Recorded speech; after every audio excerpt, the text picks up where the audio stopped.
श्यामपुर थाना क्षेत्र स्थित शिवनगर घाट हाई स्कूल प्रांगण में पहुंचे राजनाथ सिंह के साथ दरभंगा पहुंचे पूर्व स्वास्थ्य मंत्री मंगल पांडे ने मंच पर आते ही उपस्थित जनता को मैथिली में संबोधित किया तथा कहा कि मैं हिंदी बोलने की कोशिश कर रहा हूं लेकिन बार बार मैथिली ही निकल रही है।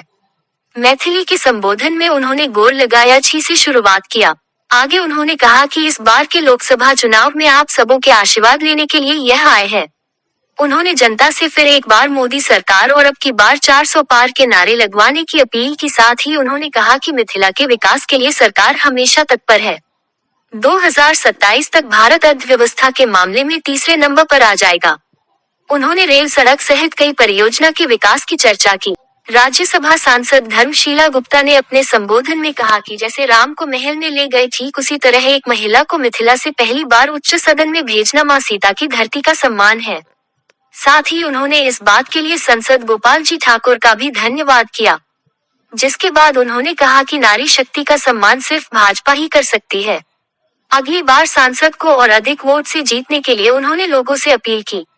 कार्यक्रम के प्रभारी संजय कुमार सिंह उर्फ पप्पू सिंह ने सबसे पहले स्वागत भाषण किया, जिसमें वो आए सभी आगंतुकों को धन्यवाद भी दिया। उन्होंने कहा कि ये ऐतिहासिक दिन है कि आज पहली बार इस बाढ़ग्रस्त जैसे क्षेत्र में पहली बार आए हैं, जिसके लिए उनका गर्मजोशी से अभिनंदन और स्वागत होना चाहिए। भाषण के अंत में उन्होंने रामधारी सिंह दिनकर की वसुधा का नेता कौन हुआ कविता के साथ अपना संबोधन समाप्त किया।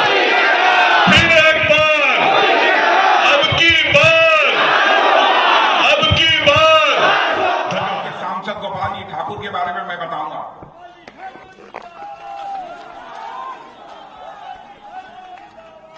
मैं गोपाल जी ठाकुर में जहां सादगी देखी है, गोपाल जी ठाकुर में जहां सरलता देखी है, वही गोपाल जी ठाकुर में सबसे बड़ी खूबी जो मुझे देखने को मिली है कि जनता के कामों के लिए अथवा मिथिलांचल के विकास के सवाल पर कितनी मजबूती के साथ भारत की संसद में प्रभावी तरीके से आपकी आवाज को बुलंद करने का काम है।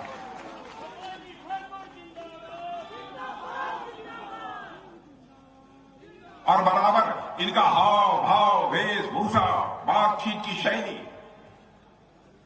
मिथिलांचल की शैली और संस्कृत का संदेश देती है भारत की संसद में। मेरे बहनों भाई,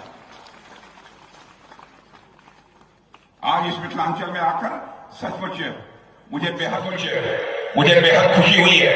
और देखिए हमारी सरकार का एक करिश्मा, राजेंद्र बाबू को भूल गए थे लोग। एक ही परिवार को भारत रत्न मिलता था, मिले हमको कोई आपत्ति नहीं, लेकिन क्या राजेंद्र बाबू को भारत रत्न मिलना चाहिए? किसने दिया? किसने दिया? बोलो फिर, किसने दिया? क्या कर्पूरी ठाकुर, जिन्होंने की गरीबों के लिए अपने जिस्म का पसीना बहाया, जोखिम उठाया, क्या उस कर्पूरी ठाकुर को भारत रत्न नहीं मिलना चाहिए? किसने दिया? और बहनों भाइयों, नरसिम्हा राव ये कांग्रेस के नेता थे, भारत के प्रधानमंत्री थे। हम लोगों ने भेदभाव नहीं किया, हमने यह नहीं देखा जो भारतीय जनता पार्टी के या किस पार्टी के हैं। हम लोगों ने नरसिम्हा राव जी के योगदान के लिए भी भारत रत्न की उपाधि दी। यह था ओबीसी कमीशन को भी संवैधानिक दर्जा देने का काम किया तो हमारी सरकार ने किया। हम सारा भेदभाव सब समाप्त करना चाहते हैं, समर्थ समाज की काम। उत्साह खुशी है। देश के यशस्वी रक्षा मंत्री आदरणीय राजनाथ सिंह जी पहली दफे रक्षा मंत्री बनने के बाद इस शिवनगर घाट जनता उच्च विद्यालय प्रांगण आए थे और लाखों की सैलाब में लोग यहाँ पहुँचने का काम किया। जितने लोग इस कैंपस में थे, इससे 4 गुना लोग सड़क पर, क्योंकि यहाँ पर बंद कर दिया गया रक्षा मंत्री जी के सुरक्षा को देखते हुए बिशनपुर कहाँ इधर इस साइड सारे के सारे लोग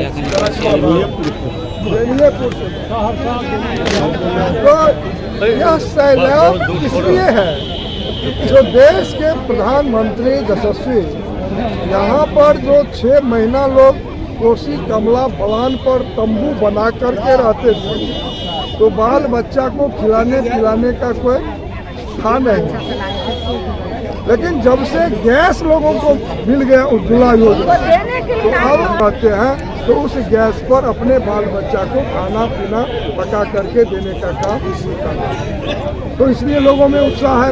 आवास, प्रधानमंत्री आवास बन रहा है, उसको 5 लाख आयुष्मान कार्ड मिल गया है, जनधन अकाउंट खुला है, 0 बैलेंस पर प्रधानमंत्री के देश के गरीबों का सबका गारंटर होगा नरेंद्र मोदी। तो आज भी हुआ है किसान सम्मान निधि 6,000 टका सारे किसानों के अकाउंट में आ रहा है।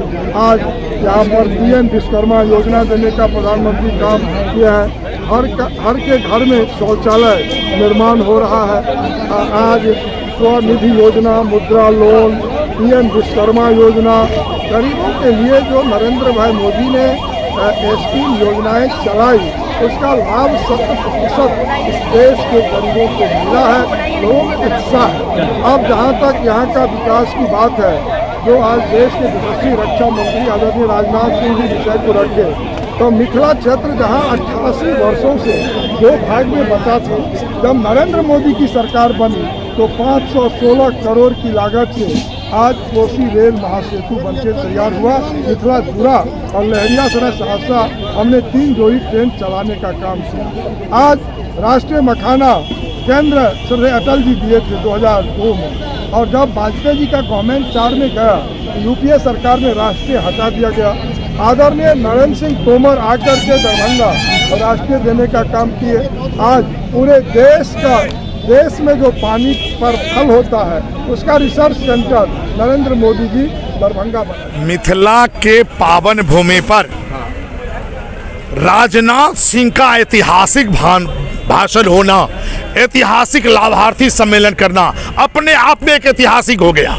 दूसरी बात, देश में 4 जाति है, युवा, महिला, गरीब जो जाति है। इस जातियों के उत्थान पर, किसानों के उत्थान पर, महिलाओं के उत्थान पर, युवाओं के प्रोत्साहन पर और सरकार की मजबूत नीति जो चल रही है, लाभार्थी को जो सीधा संवाद जा रहा है, लाभार्थियों के अकाउंट में जो सीधा पैसा जा रहा है, किसानों के मानधन योजना का जो पैसा जा रहा है, महिलाओं को जो सम्मान मिल रहा है, उसी संबंध में लाभार्थी सम्मेलन का यह प्रोग्राम था।